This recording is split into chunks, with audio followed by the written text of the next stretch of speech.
Bagdad est une ville moderne. Hôtel 4 étoiles, centres commerciaux et restaurants de grand standing.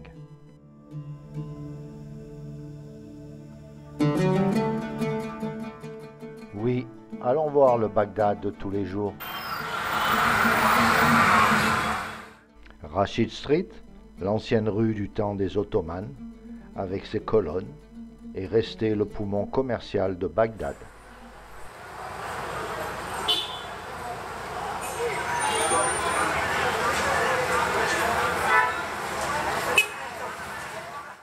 Ici, les boulangers font le fameux pain galette, Kisra.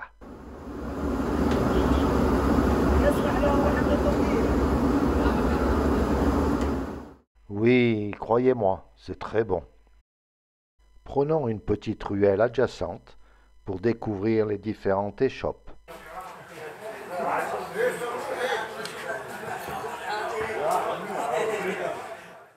Oui, Cheyenne, ça te va bien?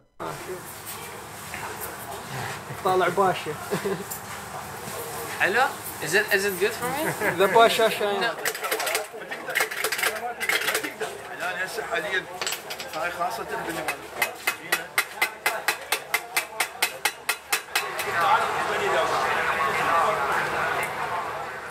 De la bruyante Rashid Street, nous prenons cette nouvelle allée, rue Moutanabé.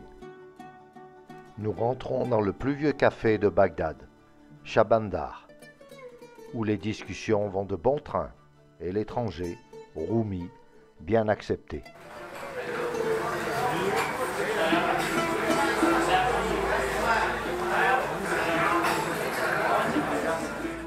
Et là, les coquins, attention!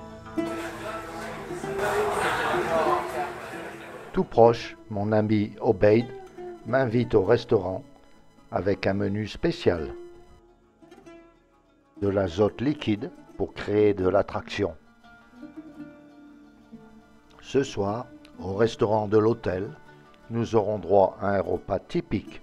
Miam miam. T'entends ce jus de grenade?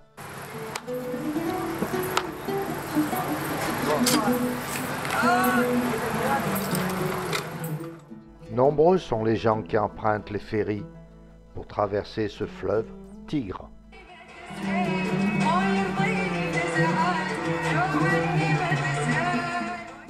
La statue du fameux poète Al-Mutanabbi.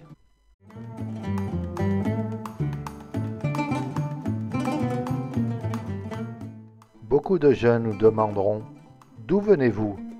car les expatriés sont rares. Nous quittons Bagdad pour l'arc de Ctésiphon. Ctésiphon était le palais du roi Khosra, du peuple sassanian, 240 ans avant Jésus-Christ.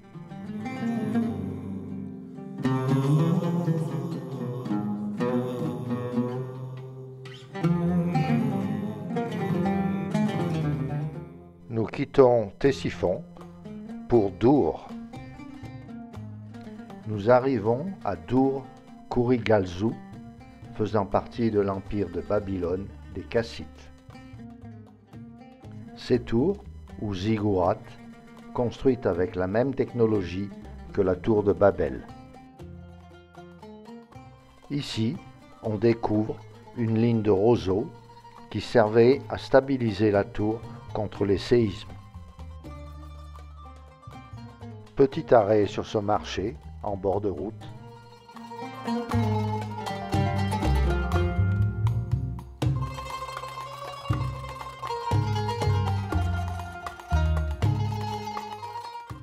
Comme toujours, beaucoup de plats à déguster.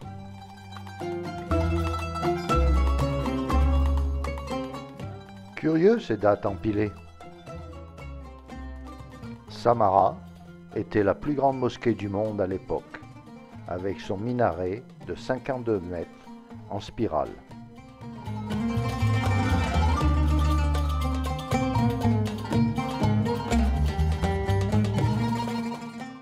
« 52 mètres à gravir. »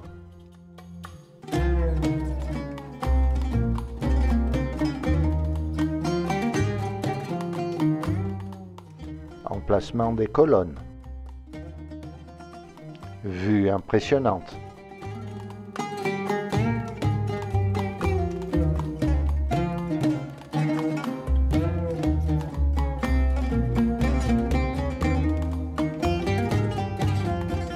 La photo de groupe est nécessaire ici.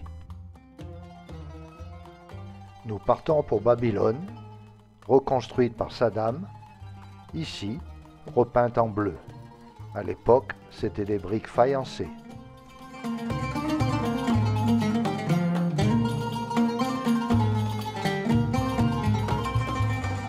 Seulement les bas-reliefs sont d'origine.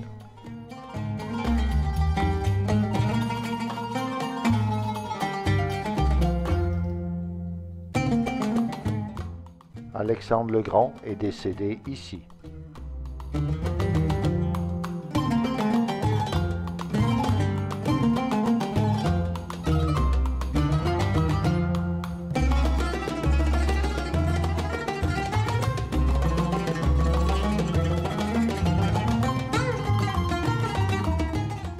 Il était coutume sur des briques de notifier le nom du roi.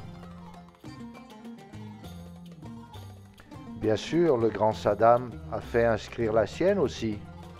Moi, Saddam, l'héritier du trône de Nabuchodonosor, etc., etc. Le lion de Babylone, en basalte, vieux de 2600 ans, découvert au XVIIIe siècle. Ma photo prise en 2022 et ici en 1956. Beaucoup de fouilles restent à faire aux environs.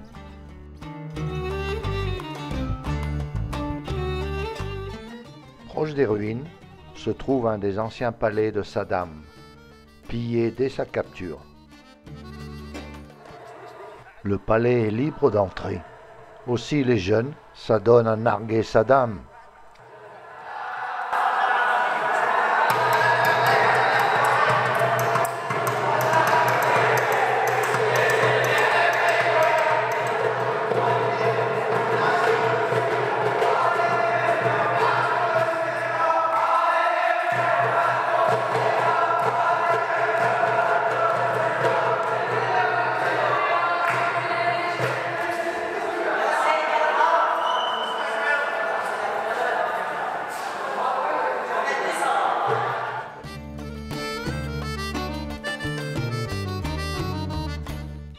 Belle vue sur l'Euphrate et Babylone. Là encore, des jeunes nous abordent et veulent se faire prendre en photo.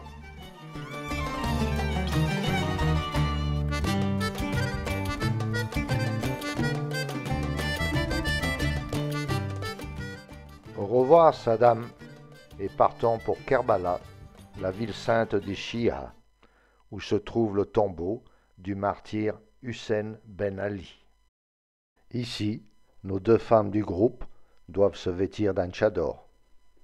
Kerbala est pour les Chiites leur Mecque.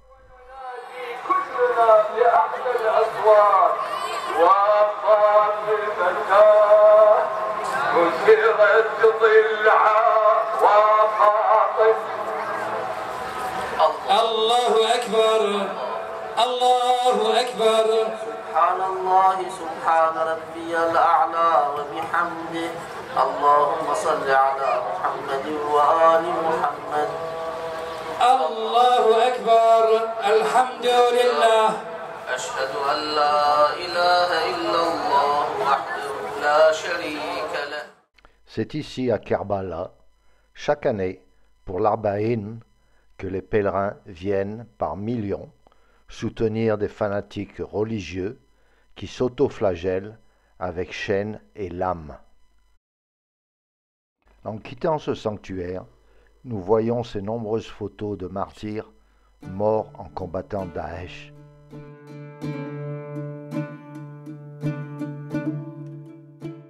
Ici, je constate que l'essence est à 30 centimes d'euros le litre. Vue aérienne du cimetière de Najaf, où les chiites du monde entier, fortunés, se font enterrer à 15 000 euros la concession.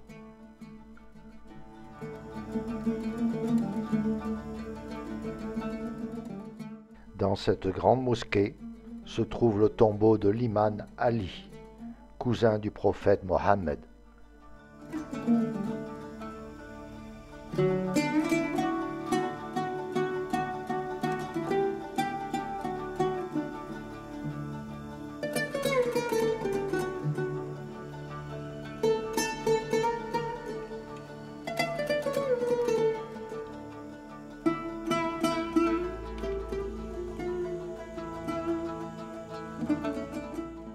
Sur la route pour Uruk, nous visitons cet ancien caravansérail bien restauré.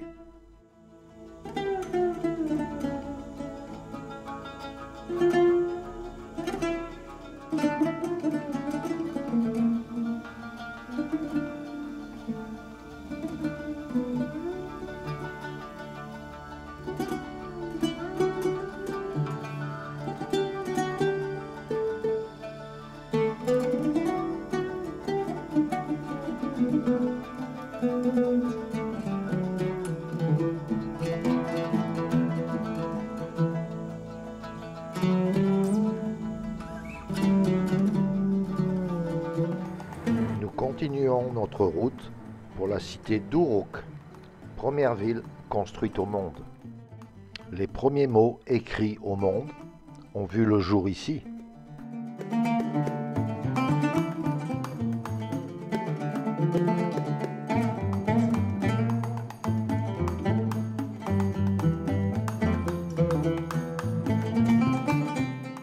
Le sol est jonché de poteries.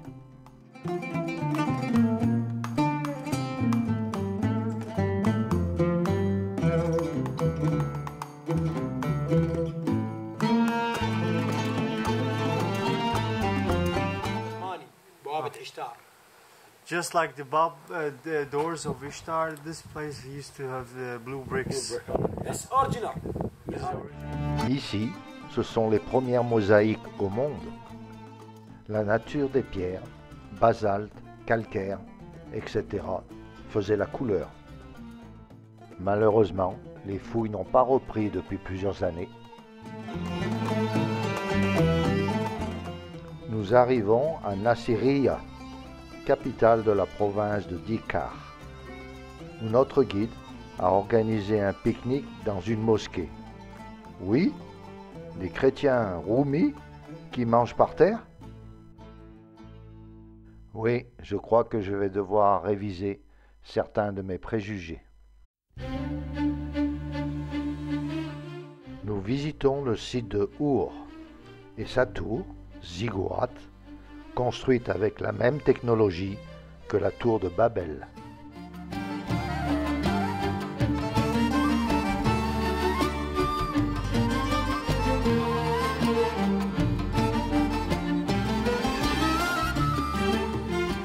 BC.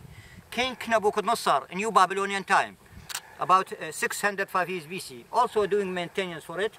And then the last Babylonian king called Nabu-Naids, also doing maintenance for it, about 550 years BC.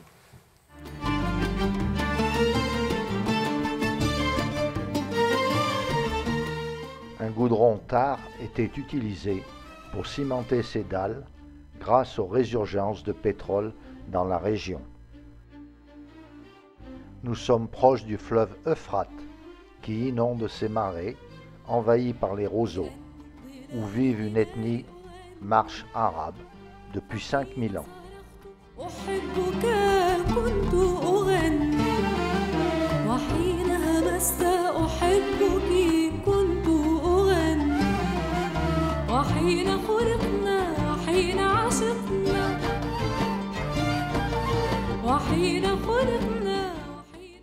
Embarquons pour les marais. مسلم بنزين ماضي؟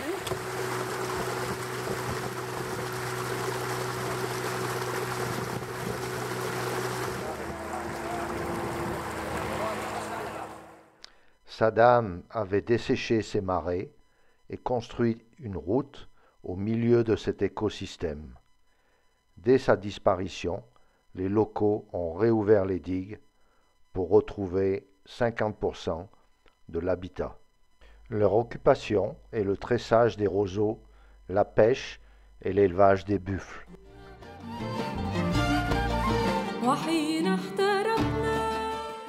Avec leurs canots à moteur, les locaux rentrent le soir à la ville et dorment rarement dans les marais. Un des derniers ponts sur bateau, à Nasiriyah, enjambe le Tigre. Ici, les fleuves Tigre et Euphrate se rejoignent pour former le Shatt al-Arab. Nous rentrons dans la seconde ville d'Irak, Basra, en plein développement. Concessionnaires de véhicules se succèdent, magasins, etc.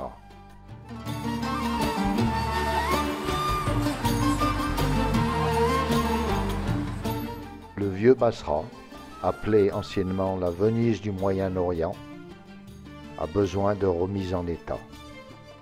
L'Europe finance ses projets. Chenachil est le nom de ces maisons ottomanes.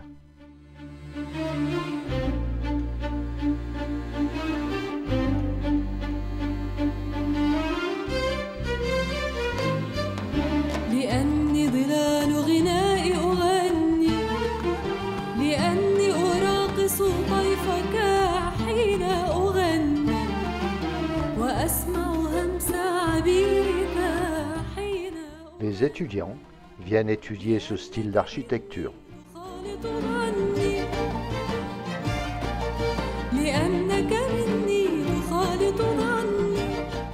Coucou les filles.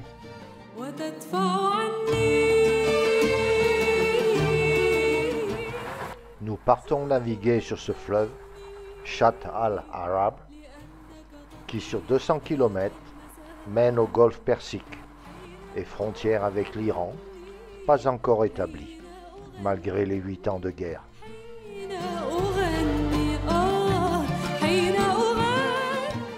Nous terminons notre navigation sur ce large fleuve, de faible pente.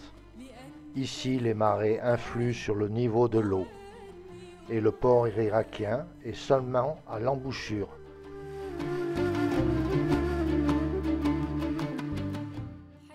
Partout, durant ce voyage en Irak, les jeunes m'ont approché et cherché à communiquer. Messieurs les imams, le monde change. Les chrétiens de l'Orient reviennent aussi.